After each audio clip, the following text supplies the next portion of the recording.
What's up, everybody? I'm Sal Kalani. This is Reggie Steele.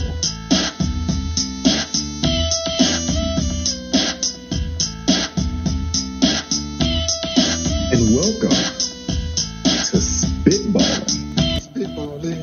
Spitballin. Will Smith just smacked the shit out of me.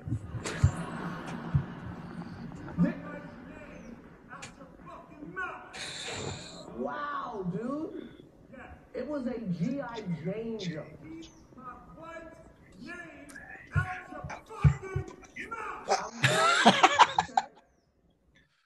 There it is. What's up, everybody? Wow, that's a hell of a way to start. Sal Kalani. This is Reggie Steele. And welcome to Spitballin. Let's get it popping. Wow, that was it. We're late to the party. We're a little late to the party, but it's still talking about. we can still talk about it as comedians and people. Yo, man, this is I feel bad. I feel really bad on a lot of levels. I'm not even gonna try to. I'm going deep first. You got two black men at the Oscars that's being directed by a black man, and you have a black guy favored to win like the most coveted spot as far as like leading man in a film. That's only happened by Sidney Poitier and Denzel Washington, right? Two other times in history. For what, best actor? For best actor. And then you have a guy who's potentially going to win an Oscar for portraying a black father, right? And a black family where a man basically, tutored his kids or taught his kids to become arguably two of the best tennis players in the history of the world. Like, two black girls are like phenomenal at a traditionally white sport. So there's a lot of things happen. This was like black on black crime at the highest level at the absolute worst time. Right, like ruined the moment for the tennis players. It ruined the moment for so many. For the Williams family. You know what really ruined the moment for? It ruined the moment for black people, bro. Questlove won right afterwards, and like nobody was even listening because everyone's like, "What just fucking happened?"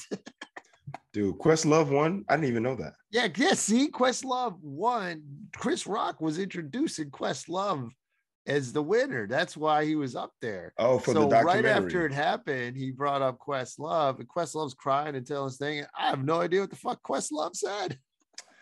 Dude, okay, so yeah, man, it was a horrible moment for the award ceremony. It was a horrible moment for people. It was a horrible moment for black people. It was a horrible moment for the Williams family. It was a horrible moment for Richard Williams, the guy that he was portraying, who obviously Will got way too deep into the character. But that last thing that Will said when he said, "Keep my wife's name out your fucking mouth," that point right there, he's not talking to Will Smith, bro. He's not talking to Chris Rock.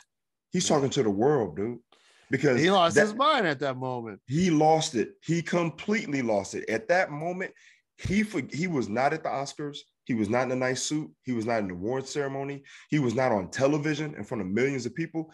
That dude might as well have been in a void with just he and Chris Rock. But in his mind, Chris Rock was not the person.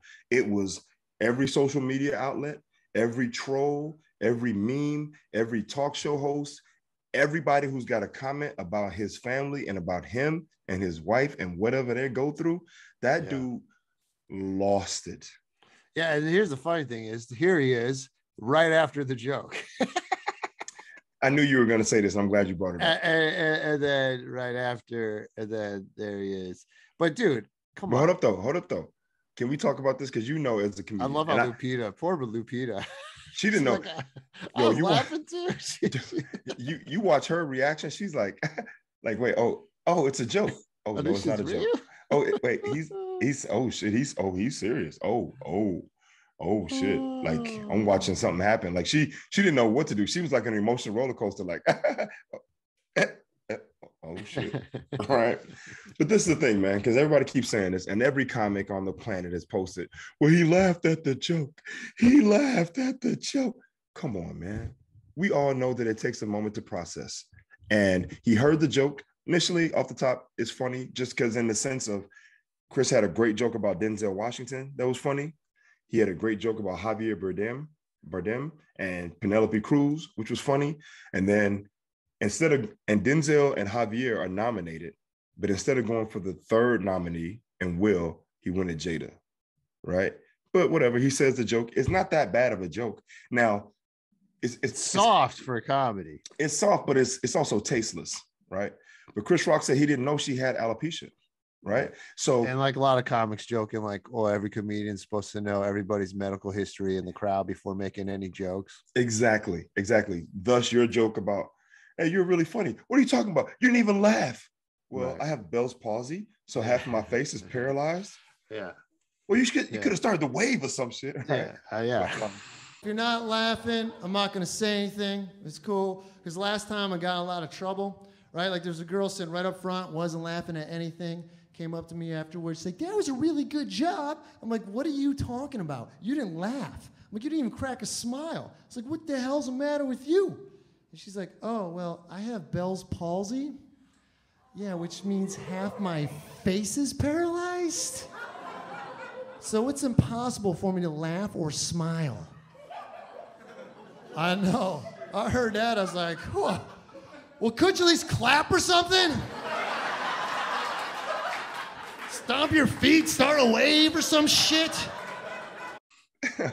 But the thing is that now, obviously, if she does the Sinead O'Connor and she cuts all her hair off, then it's open season, right? But in this case, because it's a medical condition and he does the joke, now it's insensitive, right? And I get that. But for Will, in that moment, you're at the award ceremony. You're sitting in the front row. It's a good night. You're favorite to win, right? You're having a good time. You're laughing. Another joke comes up. You laugh. You look at your old lady. She has a look of disgust. And then you think about the joke and you go, wait, what? G.I. Jane, Demi Moore, bald-headed. I like how slow you make him. G.I. Jane, Demi Moore, no hair. Wife, no hair. Not funny. Must slap. Exactly. But, and let's take this to the next level too. So every comic in the world who's talking about, but he laughed at the joke. Look, there've been plenty of people who've laughed at jokes that you've done, all of us, and then had a moment where they go, wait, hold up. Nah, man, that's fucked up, right? Because it takes a moment to process sometimes, especially when you're in the room, in the atmosphere. But let's take it to the next one, bro. And I'm sorry to dominate this one in this way, but yo, man, if that's Jimmy Fallon, if that's Jimmy Kimmel, if that's Seth Meyers, if that's Conan O'Brien, if that's Ellen DeGeneres, well, not Ellen DeGeneres, who else? Give me another guy. What I'm trying to say is that Will Smith he felt comfortable walking up on stage and slapping another Black person, right? Well, and also someone smaller. You can say smaller. because you can say The Rock, Terry Crews. He's not showing up on those guys. if it's The Rock or Terry Crews, Aquaman, Jason Momoa, he thinks twice. So it was a little bit of bullying. That's some bullshit because Chris Rock is not that big. He's skinny. No, but have you seen him in the GQ magazine? Still, Will Smith towers over him. No, he towers over him, but Rock is in shape right now, bro. Right? He took that. Well, I messaged one of Rock's buddies that right afterwards, and he was like, man, he took that hit like it was nothing. Yeah, he did. He was like, and he had his hands behind his back. And he's laughing. He has no clue. He's like, man, King Richard. I just gotta say, in the words of Eminem, man, Will Smith says he doesn't need to cuss in his songs to sell records. Well, I do. So fuck him and fuck you too. No, okay. Look, man. All right, so let's talk about what do Black women think, Reg? That's an important part of this argument. Well, there's also another part too, though. Oh, what's that? The other part is we got to have sympathy. Let's come back to that one, but we got to have sympathy for Will Smith in this moment. See, and I'm glad you responded that way, because why? Fuck him. Because you and I, he's human. He's human, dude. He is human. And what Chris Rock, in that moment, it wasn't about Chris Rock or the joke. It was just the straw that broke the camel's back. So next time someone commits violence on someone, you're gonna be like, well, they're human. No, that little Rittenhouse, he shot those guys, but he's human. No, I'm not saying that. I'm just saying in this regards to just, reaching a threshold, man. Look, you and I both have had issues with anger in the past. And I'm not afraid to share my stories of having my, reaching a point, a boiling point or a breaking point, right? Where you act out of character. Because in that moment, when you see him going at Chris the way he was, you go, this dude is in his primitive brain, dude. He is no longer in his frontal cortex, right? His frontal lobe where executive decisions are made. He is now in the primitive fight or flight, right? And he completely loses it. So because he makes a lot of money and because he's a good actor, doesn't mean that he isn't prone or susceptible to everything that's being dumped on him all the time, everywhere. Now, granted, they asked for some of that by opening up their houses and allowing the world in and sitting at that damn red table and talk about every intimate detail of their lives, right? Yeah. Right. You do that, you basically welcoming in all the bullshit. But everybody has a threshold. Everyone has a liminal point, right? Now, well, here's the thing. The bottom line is, I mean, I was rooting for him, man. I was totally, you heard me on the last one. I was like, come on, Will Smith, let's get it. And he was great. And I still think he deserves it. They shouldn't try and take it from him. That had nothing to do with, the awards for his acting, not for his, his behavior, and of all the other pieces of shit who have Oscars out there, a slap is nothing. Right. But, but just the way he reacted, like if he would have just stood up and be like, yo, she has alopecia, asshole, then it would have been on Rock. And then it would have been Rock will look like an insensitive dick. Well, and Rock would have said, oh man, I'm sorry, I didn't know. Right. And that would have been it. You know what I mean? But to go up there and to just hit him, that is it's that's fucking terrible. I'm not excusing his actions. I think that's wrong. That's absolutely wrong, right?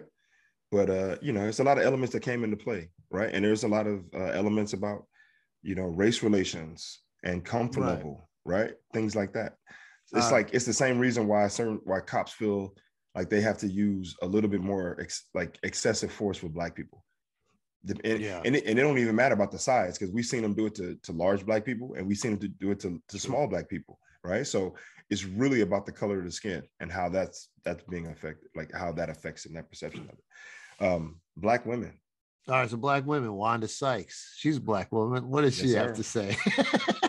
I haven't heard it yet. I know she said something good. She said, it was sickening. It was absolutely, I physically felt ill and I'm still a little traumatized by it. And for them to let Will stay in that room and enjoy the rest of the show and accept this award, I was like, how gross is this? This sends the wrong message. If you assault somebody, you get escorted out the building and that's it. But for them to let him continue, I thought it was gross.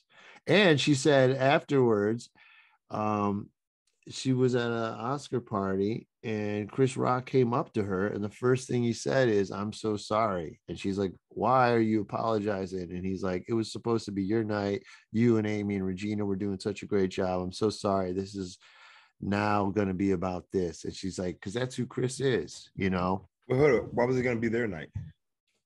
Because they're the hosts. Oh, they were okay. See, I didn't see the beginning. I didn't see any of it aside from Chris Rocks. I was watching the shit live, man. I was like, wow. And here's the thing. The host, I don't know, Amy or one of them, I think it was Amy. Amy was definitely Amy Poehler? Schumer. Oh, God, Schumer. Damn, Reg. Oh, Amy Schumer.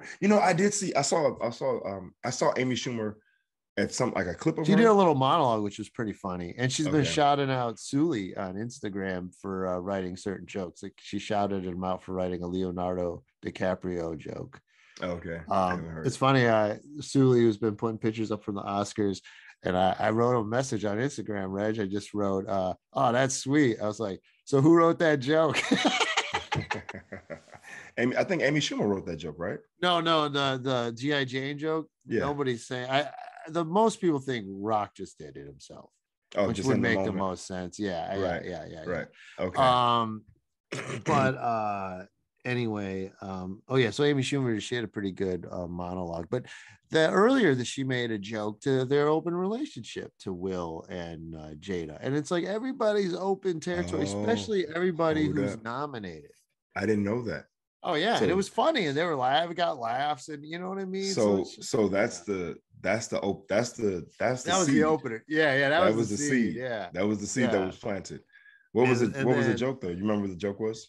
I don't even remember. It was something about bringing people together if Jada approves of it or something like that, because they're open. So yeah, man. So I don't know. I blame Jada for all this bullshit, yo. Well, see, well, then that's not right, dude. Then you're blaming the woman. No, I'm not. No, I'm not blaming. I'm joking when I say that. But I was gonna say about the whole open relationship stuff. Man, she went out. Look, when she and Will had their they were separated. She went out and had a fling, right? Mm-hmm. Will went out and had a fling too, right? Admitted so on this. He was like he had his moments of indiscretion or whatever.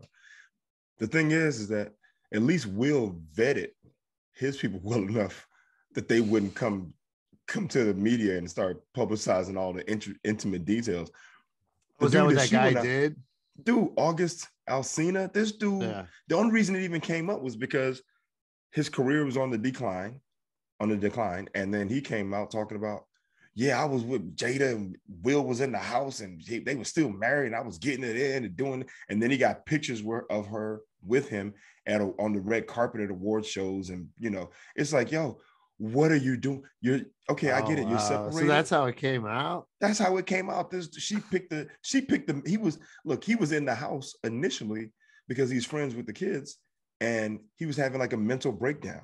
So they were trying to help him through this time, and then obviously she and Will were going through some stuff, and and then she decides to hook up with the not the help, but the person they're trying to help. Help.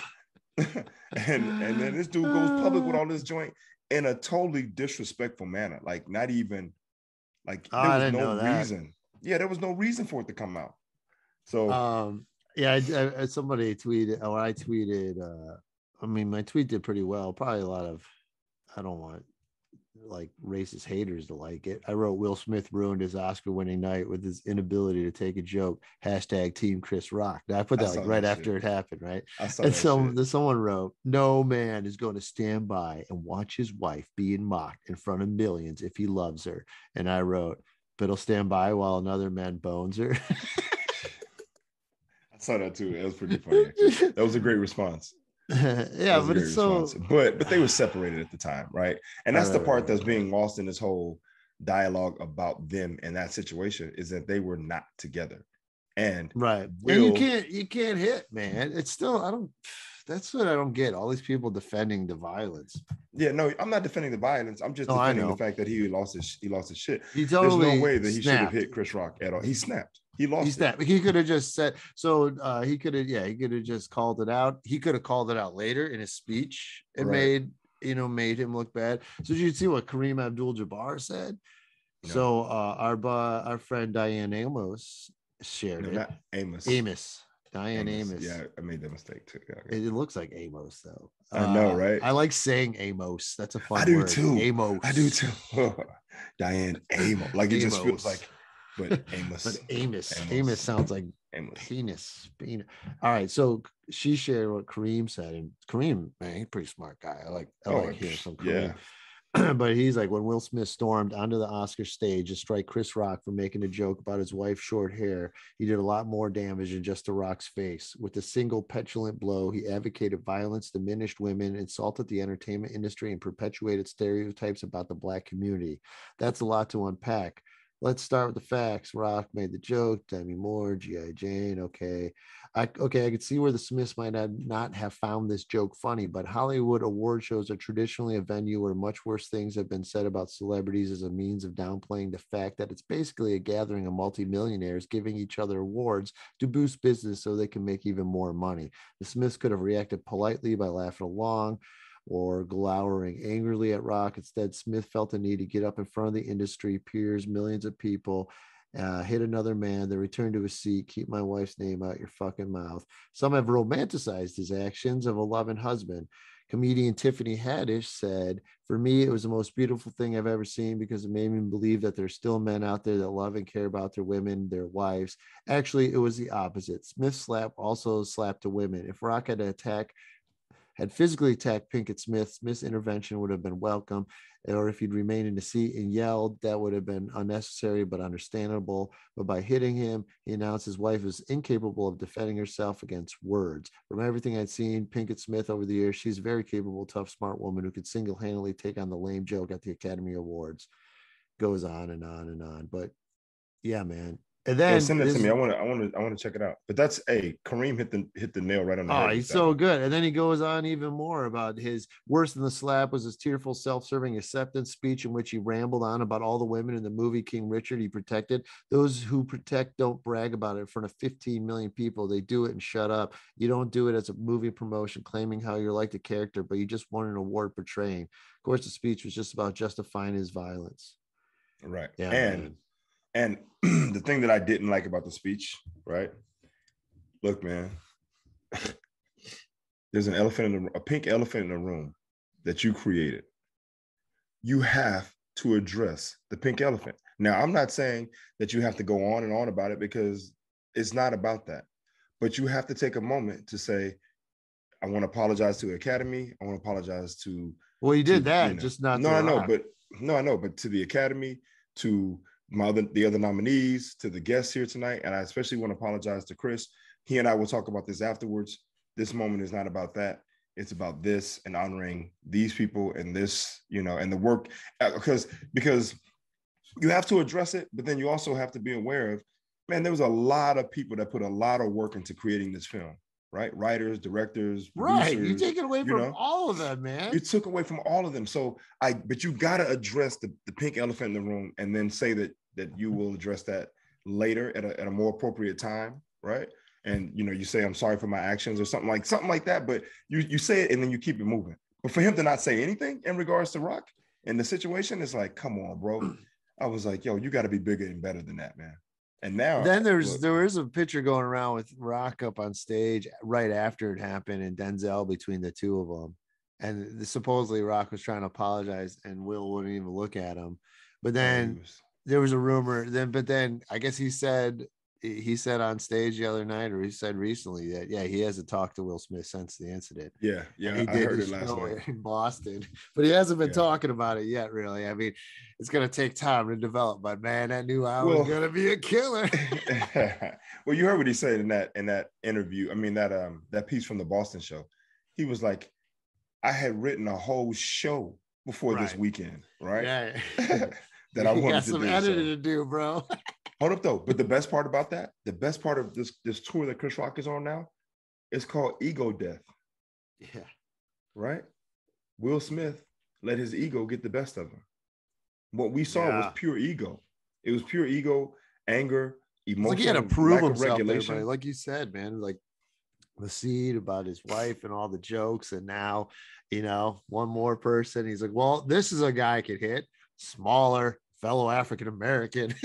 Yep. And made a joke. And then earlier the joke about them having an open relationship, right? Which you got to take that one because y'all said at the red table, right? And talked about it's August like, Alsina. And like, can we not, you know, can we mention about, you know, this nutty Scientology world they're part of? I mean, this Scientologists. Oh yeah, they. So I was reading all about it. They opened a school for their kids. It was like a Scientology school, and their kids went there. People like they never discipline their kids. They just let them figure out whatever they want. And yeah, and then Jada was supposedly more into it than Will, and then supposedly they've gotten out of it like 2016 or so, but. Yeah, for a good chunk, man. And they don't talk about it much, but that's a whole nother thing, man. Yeah. Here's the thing. Someone like Will Smith, he's been famous more than he has it in life. So he's in a whole different world. It's a whole different bubble than what anybody can relate to. You know what I mean? I mean, Michael Jackson, probably, but he's gone. Think about Michael Jackson in that bubble. Well, Michael Jackson, that's part of the reason why he had those problems with kids when he became an adult, because like he never had a childhood. That was, I mean, he was way young. I mean, when you start at 4 or 5 years old, and then he, you know, puberty, he never even got through right. Did you ever watch that Woody or that the HBO thing on Michael Jackson? No, with the two white guys. Oh yeah, wait, you already brushed it up. Two whites. No, I didn't say two whites. I said two white guys. What do they know? Well, this is the thing, bro. man. You gotta watch it, man. I'm not watching about him like pulling down the kid's pants and looking at their buttholes and then touching himself. That's so crazy. Supposedly he never inserted, but Oh, dude. Look, I really feel Oh my God, I can't believe Mike you. All right, go ahead. kind of fucked in the head by all his growing No, up. hey, look, I believe that he never had a childhood. I don't think he had a childhood because of, the industry and being in the public's eye, right? Like his life was different. He grew up in a bubble. And like you're just saying with Will Smith, like he was famous longer than he wasn't famous, right? Right. And with that, there are people that cater to you all the time. So your vision of the world is completely skewed. There's no way Right. that we can understand that, right? Right. Like, and so, and you'll think like what you touch is gold all the time because like you said, exactly. you got everyone telling you and you're successful. Yes, your perception of the world is different, right? So even when Mike was alive, and people were like, well, he shouldn't do this and do that. I'm like, you can't relate to his life, right? Because there's nothing that he hasn't been able to do, right? But just because you didn't have a childhood does not mean that you become a pedophile, right? Like, look, Most people, a lot of people who don't have childhoods in a certain way or have stunted growth in childhood, you know what they do? They go into porn, dude.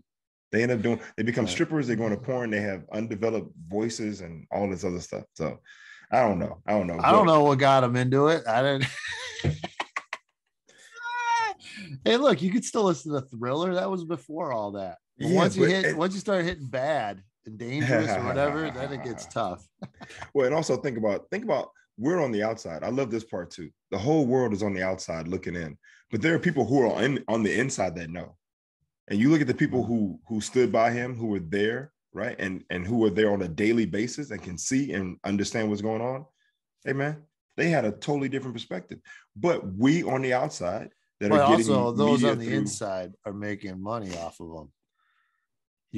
So you want to keep that castle afloat. I guess so. I mean, is Deepak Chopra making money off Michael Jackson? I don't know. Chopra was like, yo, when Mike died, this dude came to his defense vehemently. Really? Deepak Chopra, bro. Right? He's like, I met Mike however many years ago and I've been around him. I know. But then we on the outside who are getting news through a media outlet. But even him, like he's not on the inside when he's hanging with those kids. Yo, man. Like he hung out with a lot of kids. He did. It was a little weird, bro. It's like Chappelle said. He's like, oh, it's Mike. He's like, he made Thrill. He's like, will you let him watch your kids? Hell no. That's funny. And I'm not saying I play devil's advocate, right? Like my joint is I'm in the middle because I don't know for sure. Right. Right. I mean, there's so many opportunities. There's so many opportunities. And for people who have that type of dysfunction, they don't know regulation. Right. When you have access, they go all in all the time. So for it to be like access to however many kids, and then there's like these really two whoever, and they've been debunked. Well, it's interesting to hear the stories. Like interesting how. Because, they had access. They go in and Mike would always want them to sleep over and they sleep in the same bedroom. And like he had like a double a door for them to get in. Like, so if somebody's coming, they had to go through one door and then a hall to get to his bedroom. And you just hear all this stuff and you're just like, yeah, there was something going. And I don't but think you don't Mike know ever wanted to hurt them or anything. You know what I mean? But I think he wasn't all up there. That's what part of them makes him genius, though, too. They say, you know what I mean? Yeah. No, I think so too. But we don't know. We'll find out when we die and go to heaven. We'll find out when we die and go to heaven. And see this was a funny meme. So one thing that's cool about Twitter is like right after it happens, like everyone's just sharing stuff and it's funny as fuck. And then the next day it gets ruined when everybody overanalyzes and tells you everything what's going on. And you're just like, oh, I just wanted to laugh. But this one was pretty funny. People that were sitting next to Will Smith and laughed at the joke. Low in their chairs. That's funny. Like, don't hit me. That's funny. Because I totally felt for Lupita because that's where she was going. Yeah. With they're those nice, man. Like you said, they're all throwing rocks at each other, right? It's all kings throwing rocks at kings. Right. Here's another funny one, dude. Well, but yeah, you're right. Will Smith has been famous way longer than he hasn't been famous. And so his perception of the world is a little skewed, obviously. And he lost his shit. He should have never hit him, though. Chris Rock's dad waiting for Will Smith at the Oscars parking lot. Very cool. That's pretty good. Let me see. Hold on. Let me see if I can make that face. Oh, you totally, man. You totally look like Terry Crews, man. That was definitely It's the that was head. your doppelganger, dude. And you all like built the same and shit. All right, let's see. Is there here's a couple comics I shared. This is funny too. I put this how like I saw people like the pursuit of slappiness I Sunday saw that night. one. I saw Sunday that one. night, and then like Wednesday, I'm seeing people putting it up on Facebook. Hey, you guys, here's a Will Smith movie, Pursuit of Slappiness. Like you guys got Twitter. You know, somebody is made up a so website ahead of the called. game. You know, someone made a website called slapchris.com. Oh man, I wanted Where's- to make a T-shirt that night and just put the quote, and it said, "Dude, it was a GI Jane joke." Oh my goodness, you're in the trends. You love to grab. You like to ride those waves. Michael Ian Black said, "So hold up, though. disappointing." Oh, Go ahead. Go ahead. Well, No, I was go gonna ahead. say Michael Ian Black so disappointed that Will Smith played Muhammad Ali, but he couldn't even knock out Chris Rock. Oh, that's terrible. That's terrible. You know who I feel bad about? Who I feel the worst for is Chris Rock, man. Now this dude. Oh wait, is he's gonna be making so much money now. His tour is selling out everywhere. It was gonna sell out anyway, but I mean, but now this dude is gonna be in every meme, and everyone's got to comment about what he should have done. And, yeah, what he should have did and what he shouldn't have done. I mean, in that moment on that stage at that time, I give Chris Rock props. He handled. He was himself like a awesome, G. dude. He was handled awesome. it amazing, dude. Yeah, I mean, it was amazing. He handled it amazing. So you heard the uncensored? Yeah. Yeah. Well, he handled it Will amazingly, Smith but just slapped the shit out of me. Yeah, but it was also interesting to see from a comic standpoint of seeing how comedy is a serious coping mechanism, right? He's standing there, he tells a joke, and then Will Smith walks up on stage and he's laughing with his hands behind his back. He's like King Richard, and then boom, a thing happens, and he goes, Will Smith just smacked the shit out of me. And he goes, and then the comedic instinct come in, they're coping, right? Of like, that's the greatest night in television history, right? Trying to make a joke, make light of what just happened, but also still processing. And then it's totally like, processing. Right? Like, it's a G.I. Jane joke, dude. Keep my wife's name out your fucking mouth. He's like, okay, I will. Keep my wife's name. It's like, all right. He's like, well, we're here. And this where you knew Chris was still kind of shook up and still processing. And in shock, he goes, we're here to give out a documentary for an Oscar. To give out an Oscar for a documentary, right? Like he flubbed his words, but rightfully so. And it's not fair to Chris that now he's going to be in memes as the guy that you can slap, right? And get away with whatever you want. And that's not even the case, man. Yeah, so it's like people saying, if you could slap the most famous comic in the world. I mean, this shit is crazy, man. It's crazy, man. Yeah, it's crazy. It's just a bad look on so many levels, man. All right. Are we done with the Oscars? Let's wrap it up. It was a bad look for Will. I feel horrible for Chris. Chris handled himself like a G. Will Smith lost his shit. It was a bad look for the William. I mean, it was detrimental on so many levels. I'm not gonna say it set black people back. It ain't no Flavor Flav type shit, but it's definitely just black on black crime at the highest level, right?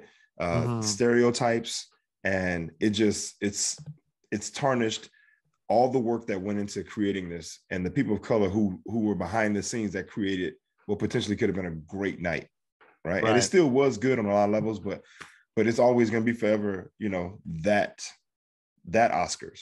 Like, remember the one that Oscars, which which sucks. So, all right, let's see if I wanted to share this one more. I thought was kind of funny, but all right, you could probably see it. Yeah. Here we go. Everybody hates Chris. Damn. Dude, that's so bad. It's so bad. I feel so bad for Chris Rock because this is what's gonna happen now, right? Like, and you know what? If Will Smith would have said none, nobody would have been going off. Oh, like I've seen a G.I. Jane 2 movie poster.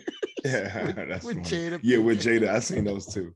It's so bad, man. I feel like Chris is he's catching the brunt of it, right? No, I think he'll be fine. I think it's gonna make him so much money, man. And it's hey, dude, money. Obviously, money does not compensate for disrespect, right? But he handled it so well, and Will did. Looks like an idiot, dude. Like, what was he supposed to do? I mean, he had his hands behind his back. Yeah, like, because he wasn't expecting anything. Defenseless guy. he wasn't No, expecting he wasn't. anything. That was the last thing he was expecting. Exactly. And he took. You're right, though, man. He took that shit. Woo. He's like, and then he had his arms out and he came right back. Like, wow, Will Smith just smacked the shit out of me. So, it's just a bad look on all the way around. You know what makes me upset about this? My predictions. Okay. I was right about Troy winning. That part was that got Troy when he was the deaf guy who won for Coda best supporting. Yeah, and but man, when he got up and everybody's doing that with their hands, that jazz shit hands. hit me. But you can do sign, right? You still know it? Yeah, I still know it fluently. A B C D Not E the alphabet. F G It's like a 3-year-old asking a 3-year-old. M N O P Q. Can you do words though? Talk to me. S T U V W X Y. All right. Z. Okay, hold up. So I can sign. you signed the whole podcast now. So you. I just signed the alphabet, but I mean, sign the whole. We are the world. Like we used to when I was a kid when we learned it with song, right? All right. Well, sign what I say so people know. I'm not that good. I'm like, I don't know that much. I mean, I played this. I've had conversations with deaf people. I know. I've heard when we were walking one time downtown SF and we. Oh yeah. Oh, that's right. You were there. Started dropping it, and I was like, "The hell." Yeah. You were like pausing and trying, and I was like trying to remember certain things. You got to see Coda, man.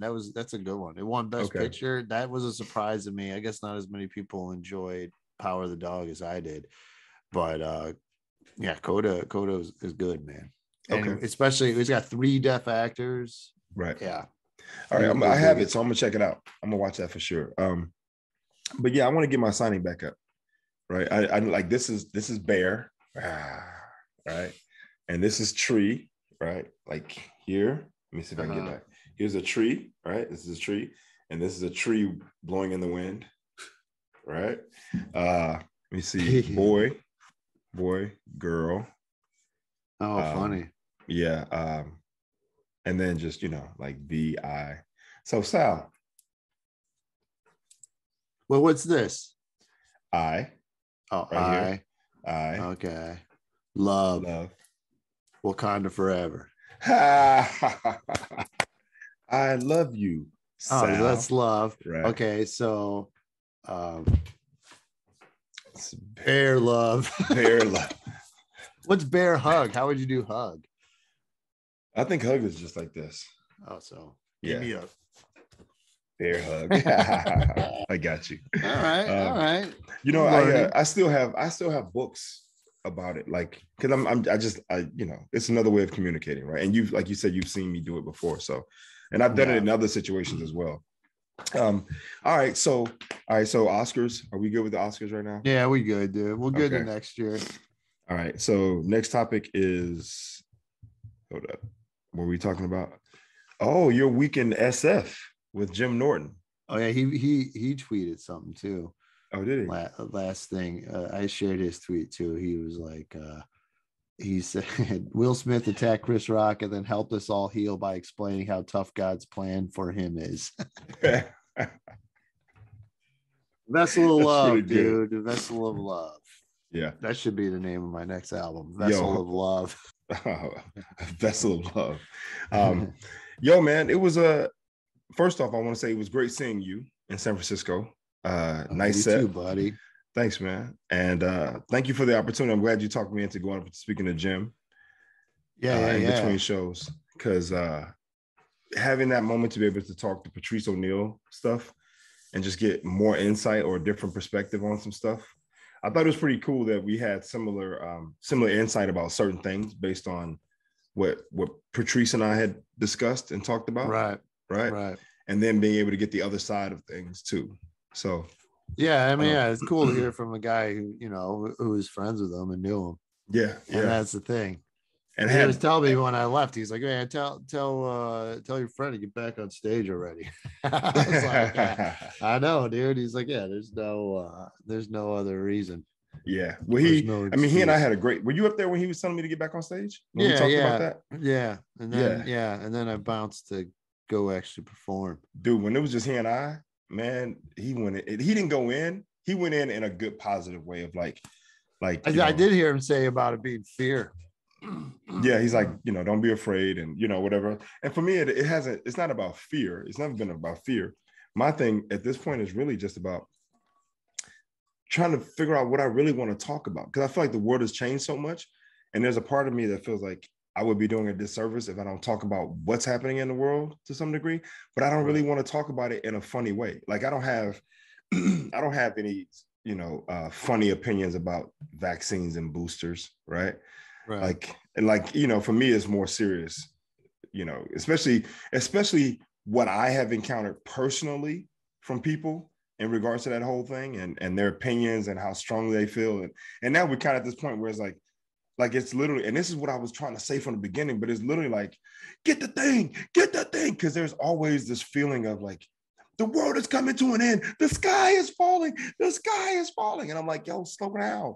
Let's just see if the actual sky is falling, right? And now at this point where it's like, hey, I got my Vax card. Yeah, you don't need that anymore. Hey, I got my mask. Yeah, we're not doing that anymore. It's like, hey, I got boosted. Why? You didn't need that. No, you do need that. Don't listen to this. No, I know. But what I'm saying is that I'm just talking about the force behind it has lessened, right, or weakened. Yeah, there was a little panic. It was panic. It was straight panic. Everybody's consuming every network and every show and every talking head. It's like 1 million people, 200 million. And look, I'm not every person. You know me. I'm like, every person that has died, I feel sympathy for, right? And for those families that experienced that. And, obviously we're finding out data has been skewed, and there were some people lumped in with COVID deaths that probably weren't COVID deaths, but, whatever. No, because they've been talking. You haven't heard about this? They're like 6 billion deaths, bro. No, I know. But over the world. But what I'm saying is, and look, I get it, right? If you get COVID, even if you have a pre-existing health condition, medical condition, and then you get it and you die, then the chances of you dying increase when you got COVID, right? So then they go, it's a COVID death. But then I've also heard people say, well, they were, that's why the older people, it's like, well, how many old people died based on what they already had and not even related to COVID, right? So I'm going to the Lakers game tonight, and you can't get in unless you got a Vax card. And invited my old neighbor, my cat sitter, and he can't go, dude. He's not vaxxed. Really? I didn't know that shit. And he loves the Lakers, man. He loves. And he can't go. Yeah. Well, so tell me this. So does the Vax card keep you from getting it? Because the shit is still running rampant in New York right now. It's nice. There's a new variant right now. Exactly. That's the thing. I was somewhere yesterday, and I was like the only one wearing a mask, and like. I'm like, there's a new variant, y'all, and it gives you diarrhea. I heard. Oh, I'm like, I've already had enough of that problem. I don't need it anymore. Exactly. I stay masked up, dude. Oh, you got it. Especially I stay masked up. And when there's a lot of people inside, oof, that's when. Oh, I'm telling you, man, it's like the OK Corral out here, man. People are in such a hurry, right, to get back, and I get it. I do. I get it. Yeah, but at the same time, they want to be cautious. It's not like it goes away. It's not like the virus is like, oh, we're taking a break right now. Okay, cool, man. Well, you know what it's like too? It's like, yo, we kind of figured out how to mitigate your exposure to HIV. And then people go, oh, cool. So we can just go raw. It's like, no, there's still syphilis and gonorrhea and genital warts and herpes and I don't want to catch the common cold, and a mask is the best way to prevent that. Exactly. So I'm like, yo, mask up, strap up, right? Protect yourself. The Browns, we got a new quarterback, you guys. I don't know if you heard, Deshaun Watson. And he gave a press conference today, and he literally said, I want to be hands-on with the community. And I was like, that's exactly what we don't want you to do. That's why we're in this situation now. So you have to explain the joke for those of our guests who don't know Deshaun Watson's history. Yeah, like most people should know about Deshaun Watson. People aren't following 22. Yeah, he didn't even play last year. Civil cases right now. He didn't play last year because he got suspended with this legal issues. So now they're saying there's nothing criminal he's not getting in trouble for, but there's still 22 civil cases, so everyone's going to try and sue him. And Especially now that 22 you got a women, contract. you think they all lying? I mean, I was I don't like, think he they're all definitely lying. seemed like he did something wrong. Yeah. And But yeah, what you the talked. thing It's is, crazy.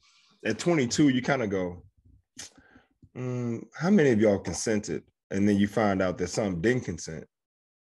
And now you're like, yeah, I can go ahead and grab a little bit. And now he got a new contract. You're like, oh yeah, we can go ahead and get this. Look. Oh, he I- did I'm that. just- Yeah. Hey, well, I mean, they're probably suing him. They're suing him before the contract. Oh, But, okay.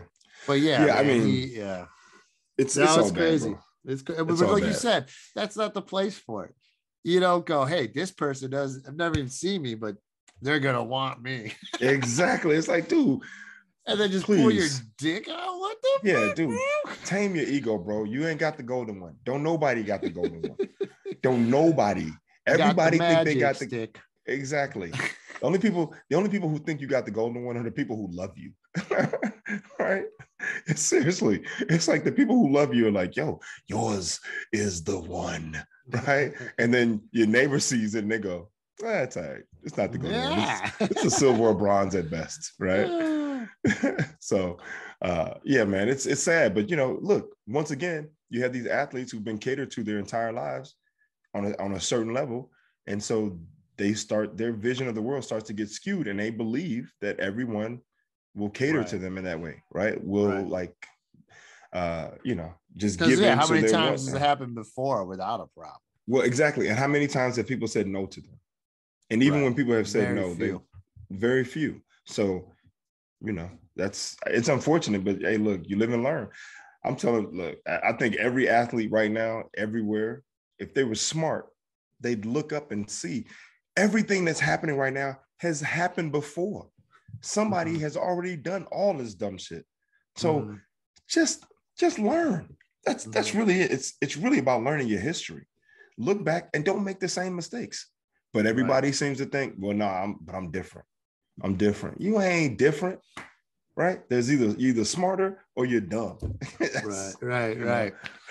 So it is what it is, man. So we'll see. Hopefully there aren't any more people that come out the woodworks. And he just tried to get hand jobs, right? Like that was his thing. They said a couple women he forced himself orally. So there's two. He forced himself on them orally. Yeah, so that's I'm going down on you. But no, the other way around. Oh, he's making them go down on him. Yeah. Oh, okay. And that's some Mike Tyson shit. Yeah, it's fucking wacky. He ate me out for an hour. I was like, no. So no, we shouldn't make fun of sexual assault, dude. That's no, Reg. Goddamn. No, all right, stop. so we're gonna. This is that comedy shit. This is that comedy shit, right? It's like it's where the comedian in us come out. All right, I'm going to see the Lakers tonight. AD and LeBron are returning. I don't know why. You think it's already over, huh? They're already out. They're out of the play-in, but they can still make it. There's still a few games left. If they can put out the last few games, if they can make it into the play-in, into the playoffs, then I will never bet against LeBron. Right? They need help. He needs to have the problem is even if they make it in, their first round will be against the fucking Suns. Yeah, and the Suns Suns just beat the hell out of the Warriors. The Suns, the Warriors don't have Steph right now. They didn't have Steph at that time. That's right.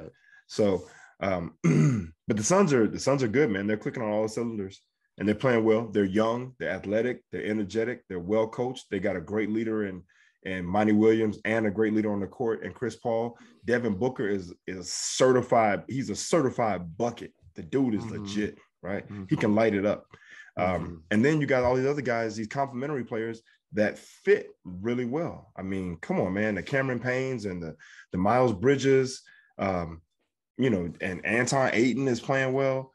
Dude, and then they got Jay Crowder still, producing a little bit. And there's one other guy, I can't think of his name right now, but they have squad, man. They're playing well. Lakers, unless something happens, unless guys if Trevor Ariza finds that D that he had like 6 years ago, right? If Dwight Howard can find the hops that he had 7 years ago, LeBron is still playing well. If AD can stop twisting his ankles and just stay on the court, if he can stay on the court, that dude is an anomaly. Right. he is the enigma. He is the matchup nightmare because he's 6'10", so you're gonna put someone big on him, but he can handle the ball, he can knock down the jumper, he can take you off the dribble. So now your big man is exposed. So now what do? And you got to put a smaller guy on him. He's gonna take him to the block. You put a big guy on him, he's gonna go around him. Right? He is the key to this team. Yeah. Right. Yeah. Because LeBron is gonna always go LeBron. LeBron tweeted this morning. He said, "I'm out for the season officially. See y'all in the fall." And I was like, "The hell!" And then April Fools. There it is. It got you, Reg. You got. I was straight up like, "What?" I saw because I was going to see him tonight, and I saw it. I was like, "Fuck, what tonight?" Yeah. And I was like, "You fucker, LeBron, you got me." That's good. That's good. Because you just said AD and LeBron come back tonight. So I'm like, what? He just dropped his text right now? Okay. Well, this is good because that takes us to our next one, right? And that is, what is the history? Oh, April Fool's Day? Yes, of April Fool's Day. While you're looking that up, I got to talk about my Cavs, dude. What the fuck? They're falling off like a goddamn rock. The problem is it's a long injuries. Series. Injuries have gotten them so bad. Jared Allen, once he went out, it started going down. And then Evan Mobley's out too. And those are our two top big guys. Our big three are those two and Darius Garland. And Darius has been great, but man, we just lost to the Hawks. We lost I saw that. Raptors. And then the only team we beat is a fucking shitty Magic.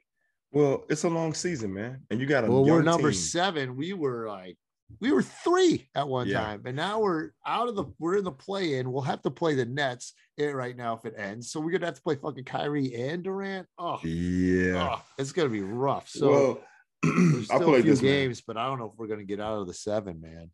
Dude, it's a long season, bro, and that's why you cannot.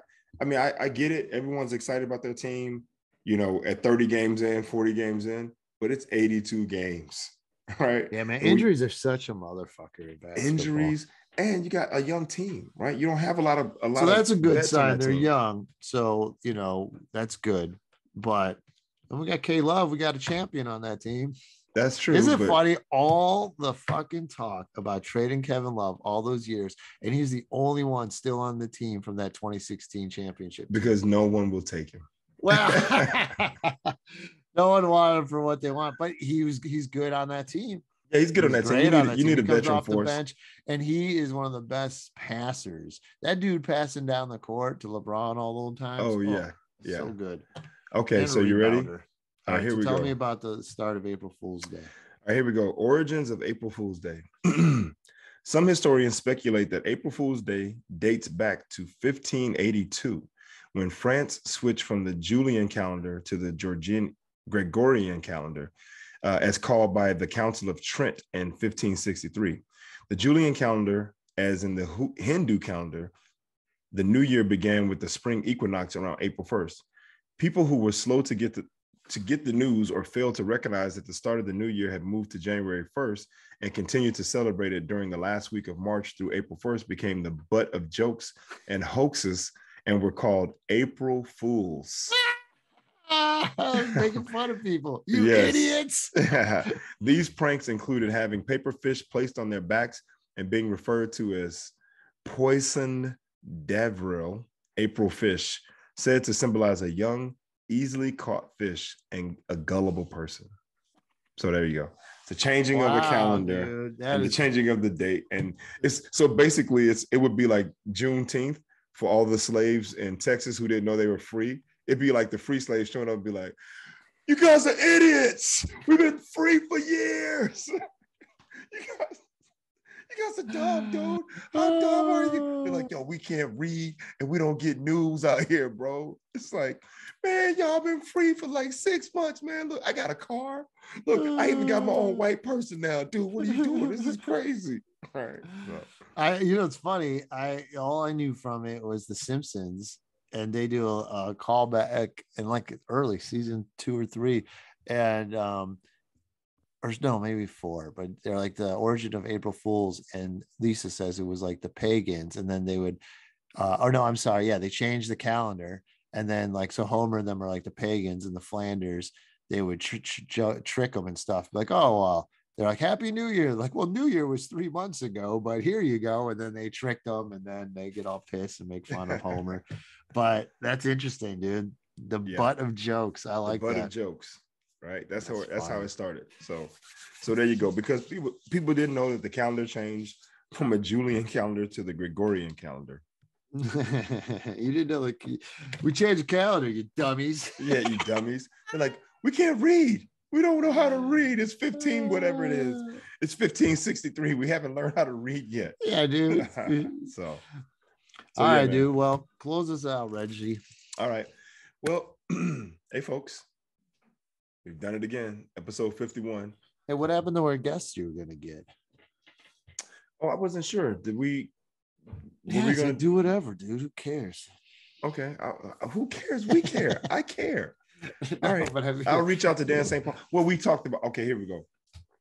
We talked about. Who was the other one you mentioned besides? Well, we DSP? figured we could go either Dan St. Bubbles. Paul or Larry Bubbles Brown, who has major history, Bay Area history and comedy, who goes back to the Holy City Zoo. Everything that's in the Bay Area stand-up comedy book that O.J. Patterson and Nina G created.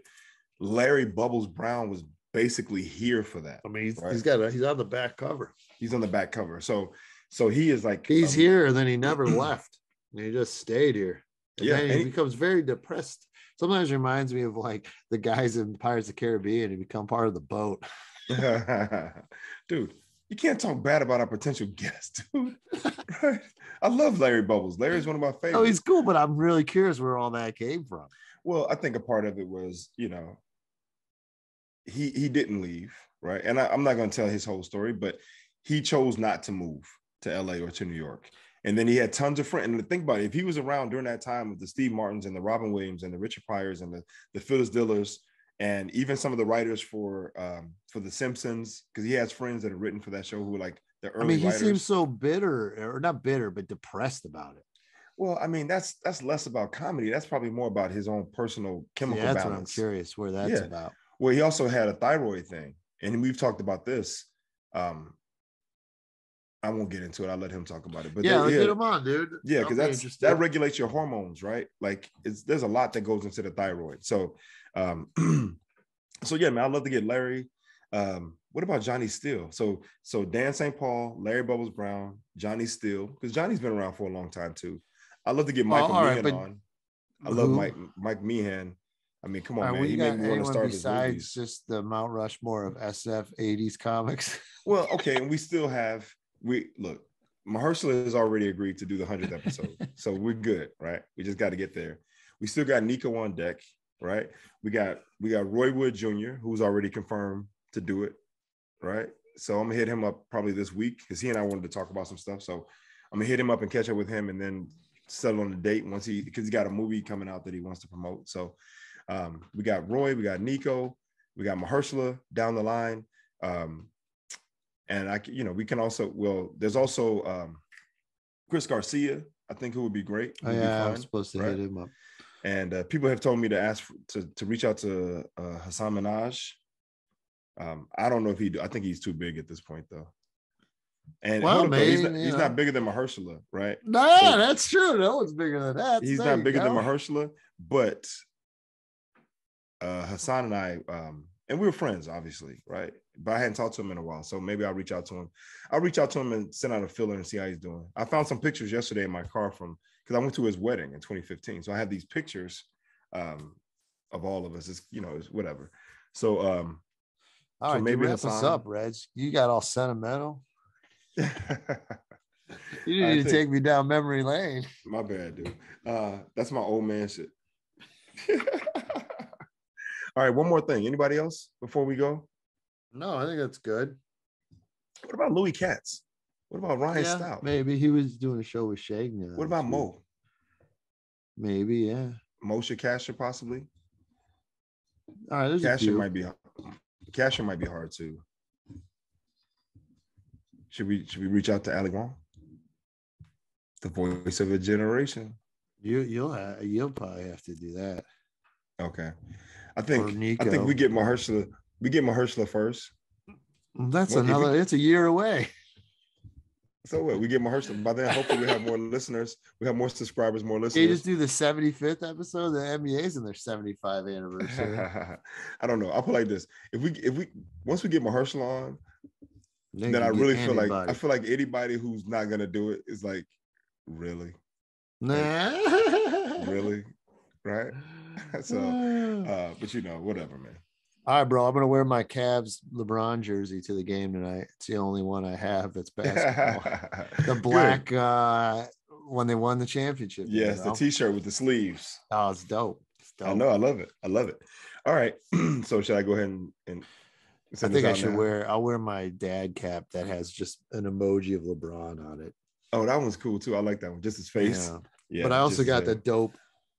My favorite is that Gray Finals one though, when they won that year. Oh yeah. Okay. That one's a sick I one, think too. go with the face. Go Cleveland and then just the face. The face. That makes sense. Yeah. All right. Face. All right, Reg. Oh, and I'm wearing my pair of LeBrons. This dude is gonna be in the Staples Center looking like a Cavs fan. They're gonna be like, I think you're at the wrong game, sir. I'm not sure. Wait, are you sitting courtside? Yeah, if the court is up in the nosebleeds. Bring out the binoculars. Okay. Well, at least you'll be in the building, right? Yeah. So can I take us out now? Or anything else you want to bring up before I go? After you, my friend. Oh, hold up though. Before I go, I got my own. Masters of the Universe Part 2 is out. Yeah, I finished that like a while ago, fool. You finished the second part of it? Yeah, it's okay. The first one's better. Did you finish it? No, I didn't finish it. I just saw the first one the other night where he's like, I've been thinking about this, and I wondered. No, he said, the sword is just a conduit. I wondered what would happen if I actually just said, I have the power of he turns into like a Grayskull. caveman or whatever. And then he's like, it's cool. I mean, I think I got over it quick. The first one I liked so much better, but it's all a totally different story, and you'll see. You'll see. It's cool. It's got its moments.